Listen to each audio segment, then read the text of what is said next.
Hello, welcome to Brits American Tour. All things American that us Brits are reacting to on this channel. Sister channel to Britpops React, where we look at sports, community, comedy, music mainly. But here is all American. And one thing that we've done in the past on the other channel was the change of the Unknown Soldier. Tomb of the Unknown Soldier. But this is what it takes to become a guard.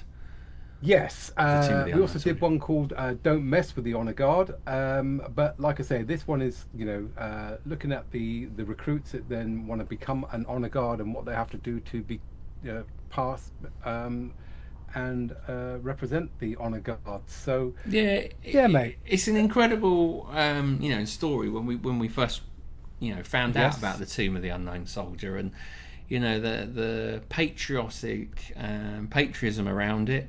And the all year, whatever the weather, the young men and lady are out there, guarding it. It's pretty spectacular. So let's find out what it takes to become one. Okay.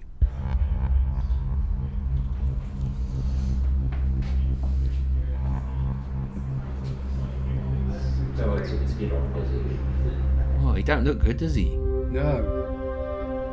This is the Tomb of the Unknown Soldier. Guarded 24 hours a day, 365 days a year. It's one of the most exclusive assignments in the Army, and one of the most difficult to attain. 19-year-old Private Joshua Beckman is about to take the uniform inspection test. It's one of 5 tests he must pass to earn the coveted Tomb Guard identification badge and officially become a sentinel. Only 735 Tomb Guard badges have ever been awarded, making it the second rarest badge in the Army behind the Army Astronaut Badge. Wow, that's the active sentinels inspect every detail of Beckman's uniform using a micrometer measuring down to the 64th of an inch. Passing the test will move Private Beckman one step closer to becoming a sentinel. If he fails, he could be reassigned away from the tomb. Blimey. Every year, about 4 million people visit Arlington National Cemetery near Washington, D.C. Every day, they pay their respects at the Tomb of the Unknown Soldier. There is this weird feeling that you get when you get out there. You have this feeling of bliss that's kind of hard to describe. Only a select few get to actually feel that. The tomb honors unidentified American service members who died in combat. For in death, as in life, an American needs no name to make him great.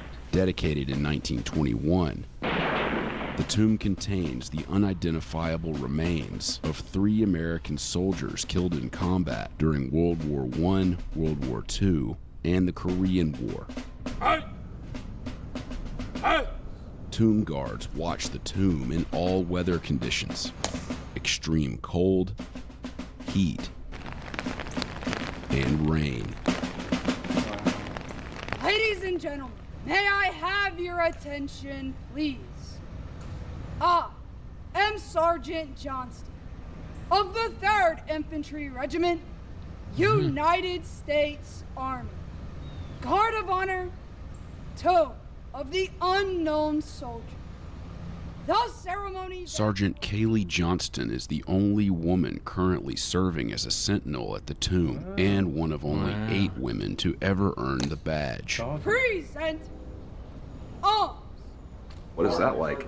It's an experience. I don't feel any different than the guys that are here and that do the job, but it's definitely a realization when people are like, wow, only 8, and then I kind of take a step back and I'm like, yeah, wow, I don't realize such an impact that I have on like young women and stuff in the military or just civilians that come here and see, so. Ready? Pace!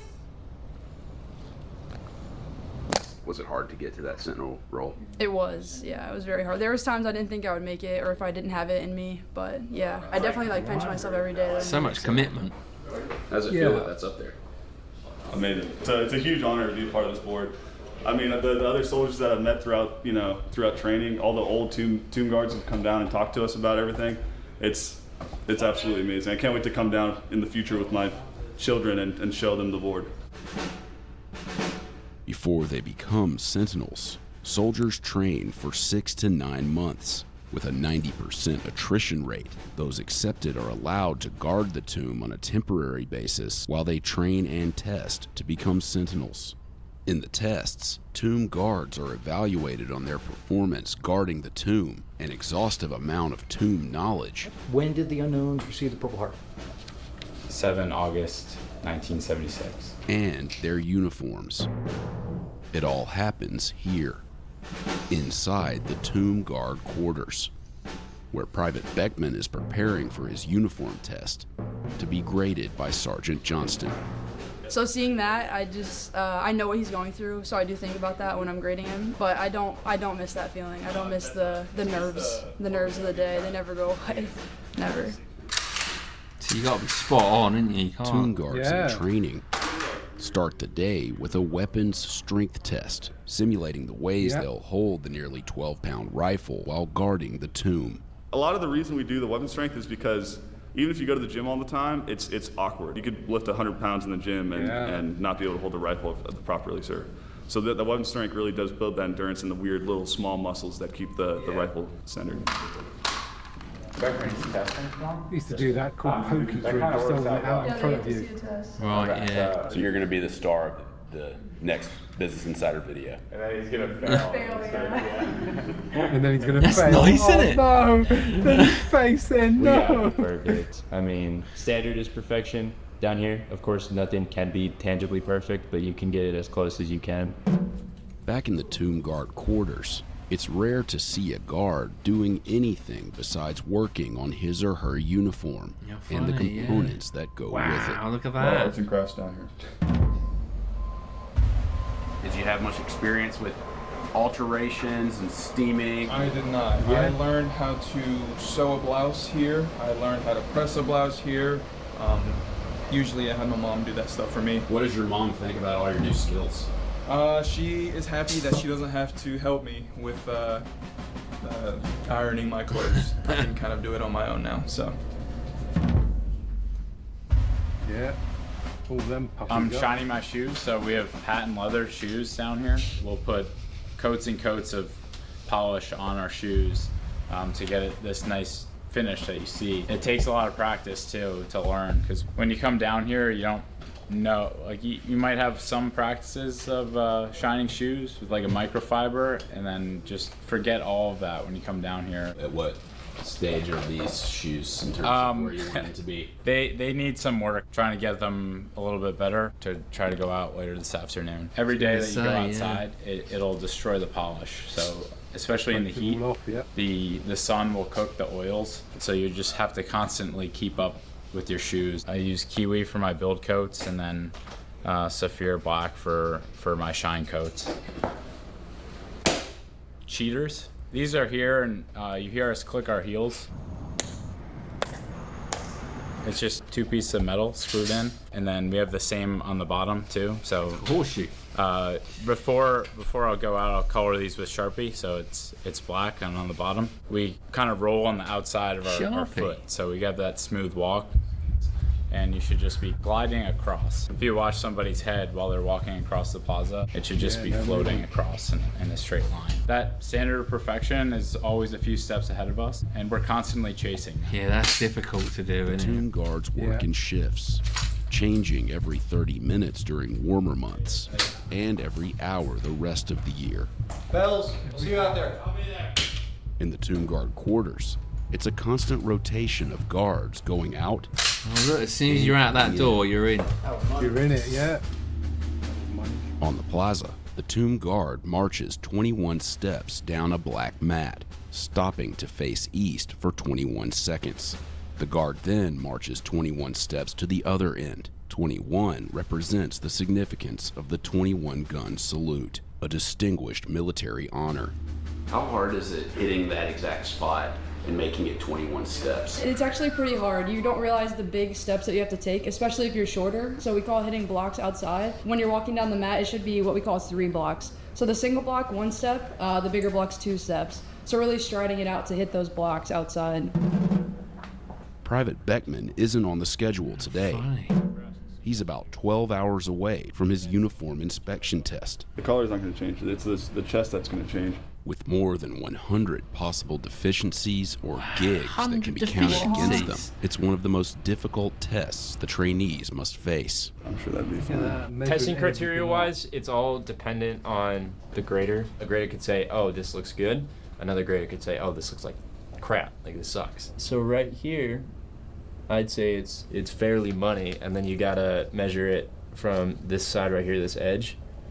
You gotta measure it to the gold again, and I'm getting 15 ticks. Yeah, I've had this checked like 6 times by just like 6 different sentinels, so this is hoping this is gonna be right on the money. Because the standard is perfection. Yes, sir, all the time.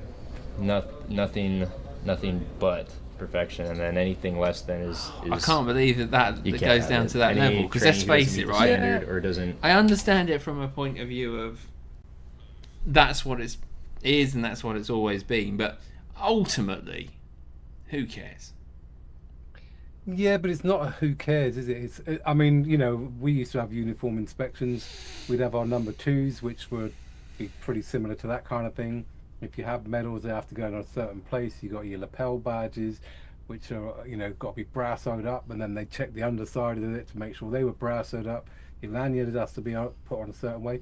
The thing is, you know, as soon as you sort of let one standard slip, then everything else starts to slip, doesn't it? So it's, you know, it's just making sure that we all look the same, you know, because if you're all stood out there and then one of you is different, it just stands out. So that's where it all comes But to that degree? Not to the 16th of an inch, you know, but like I say, it's just the entry level that you got to be there just that's to show it. that It does. That's what it comes down to. And they say, like with schooling, everyone from school ends up going to university, and years ago it was like only 2 or 3 kids were going to university. It's just, how do you bridge that gap to start filtering out those that just are the elite of the elite? You know, and I get it. Do we make it easier so that people can get there, and then your standards start slipping, and all of a sudden, you know, I just read here that it's only members of the 3rd U.S. Infantry Regiment that can apply to become an honor guard, as they are the old guard. So that's where the term old guard comes from. They're from that certain infantry regiment. Okay. Actively try to meet the standard, kick them to the curb. Sentinels in training are held to high standards, but even more so are the sentinels themselves. The Tomb Guard badge can be revoked, which happens if it's determined a sentinel has dishonored the badge with their conduct during or after their army service, which can occur after a criminal conviction. Oh, even after? Wow. Yeah, you're revoked. Is the weapon ever loaded in the context of guarding the tomb? I can't disclose that, sir.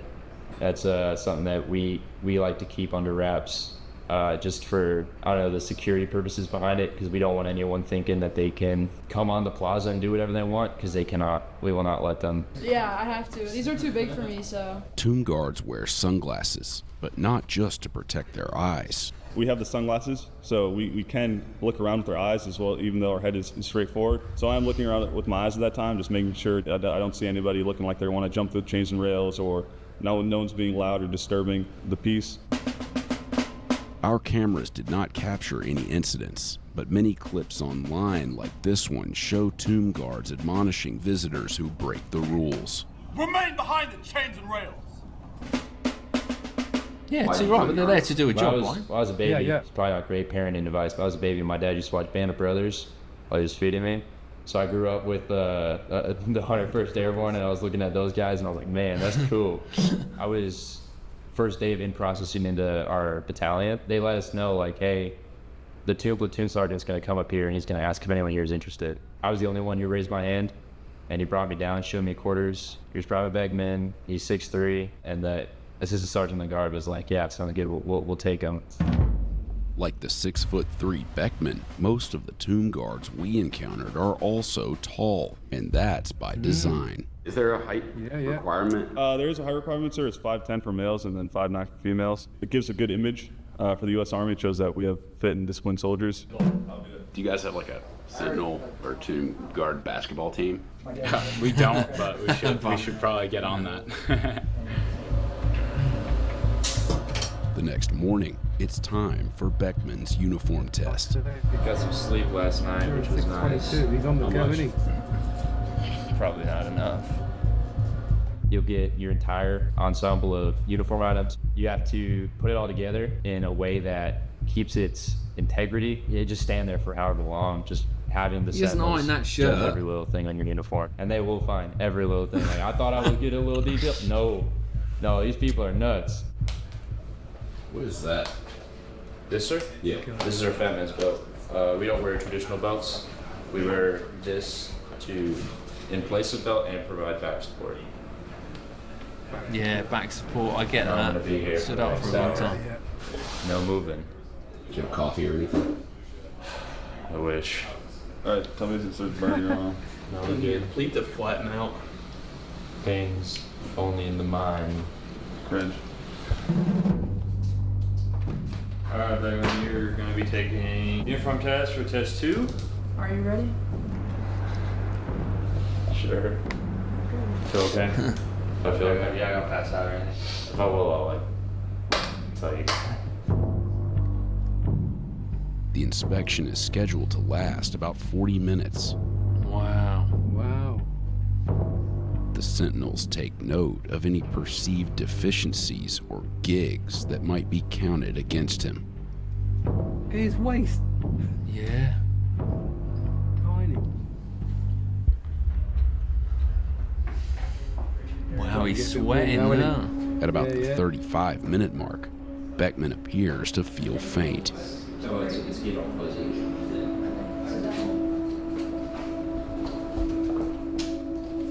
Don't sit down. Oh, you just creased your trousers. Yeah. Like when your vision gets all cloudy, it was getting that. It was like if I don't take a seat, I'm gonna drop, and then I face plant into a table, and that would not be very tomb guard of me. Oh, come on, mate. Give him a drink. We're talking amongst just sentinels, wondering if we should finish his test, due to him not being able to stand that long. So that's another requirement, is that you should be able to meet that stand. So yeah. What happened? He just is feeling lightheaded, feeling a little dizzy. That's a major. We're probably going to cancel the test at this time. Yeah. And then he'll be able to test again at a later date. But I mean, it's probably unsafe for him to go out the door later today, and that's part of the testing requirements. And then, let alone just. He didn't stand. I mean, that's one of the major things. Yeah, I guess. For that time. I mean, he may just be. He's a major gig at this time. You know, the nerves. To eat. Probably. Yeah, it could be a number of things, isn't it? So I feel sorry for the guy. All right, Beckman. Unfortunately, we're not going to be able to continue testing you. Not an easy decision because we want you to take test 2, but with you feeling the way you're feeling, we can't send you out the door confidently, and not being able to finish the whole stand of the uniform test. We know it's a long time, but you know it's just the way it is. Everyone has to do it. Everyone has to go through it. If I were to, I don't know what that makes. Never mind. I don't know. You're good. You'll be taking test 2 again soon, eventually. Just relax. So, we're just looking out for you. Make sure you drink water. Yeah. Probably didn't have anything. Yeah, he's probably spent so long. Yeah. Look at the back of his uniform there, because he sat down, he's creased it all. Yeah. How much time did he have left to stand at attention? I'm not gonna lie, he probably only had not even 5 minutes. I was almost done. Yeah. Yeah. Hey. Hey. How you doing? It's my fault. I'll own it. I should have taken more time for myself this 4-day and eaten and done more to prepare my body, not just focus entirely on the uniform. But part and parcel, mate. That's what it's about. You've got to look after yourself as well as everything else. Otherwise, being able to reanalyze it, come back in it next test with fresh sense of things I need to do we're gonna be good. We're gonna have a good test. So the sergeant told me that you only had about 5 minutes left of standing at attention. Definitely, valiant sucks. It's not something that anybody says they like doing. Just eat. Or that they keep hydrated. Enjoy. But and get through. I'd rather fail at the beginning and know what I failed at. Yeah, exactly. It's a come learning better, curve, right? Then let's say I already get the entire way through the day, get everything done, and then fail. After failing the uniform inspection, Beckman will not walk as a tomb guard for the rest of the day.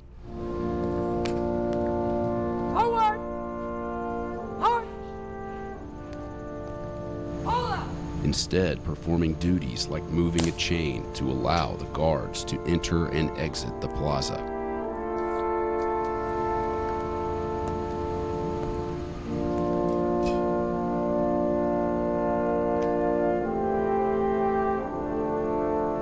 Very unfortunate, but like I said, we'll take it, we'll learn from it, we'll get better. I'll get the gigs from my uniform today, and then we'll use that to make sure my stuff's perfect next time. Yep, good man. That's it, take it on the chin, move on. 40 days later, Beckman got his second chance. This time, he passed. There you go. He's back on the plaza, guarding the tomb. And his journey toward officially becoming a sentinel continues. Look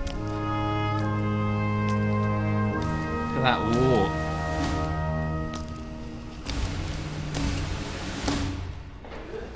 Okay, so somebody asked, has anybody ever had a bird poop on them before? Yes, I have actually had a bird poop on me. It actually hit me in the back. It was super embarrassing. I just wanted to finish the walk. I wanted it to not ruin my uniform, so I was hoping that it would come out. It did, thank goodness. I mean, it's just kind of a testament to not letting anything phase us outside, so. But do you reckon it was part of her that wanted to shoot it? There you go. I mean, fair play to the youngsters that, want to take that honour on. I guess it is passed down through generations, and it is an honour to be given the opportunity to do it. And like I say, they're not going to sit on and let anybody in there. No, exactly. Yeah. Good the young stuff. man went back though, learned from it, made sure he had a big old breakfast, and passed it with flying colours. Good man. Absolutely, good job. An incredible, it's incredible insight into what these. Yep. Guys and gals have to do, and fair play to them, because a lot of commitment. It's hard going, but it just shows you that persistence, you can get there. That's it.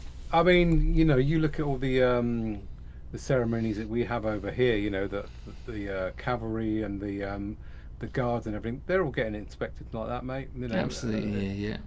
So, fair play to them. Fair play. Out there in all weathers. There you go. Hopefully you enjoyed that video.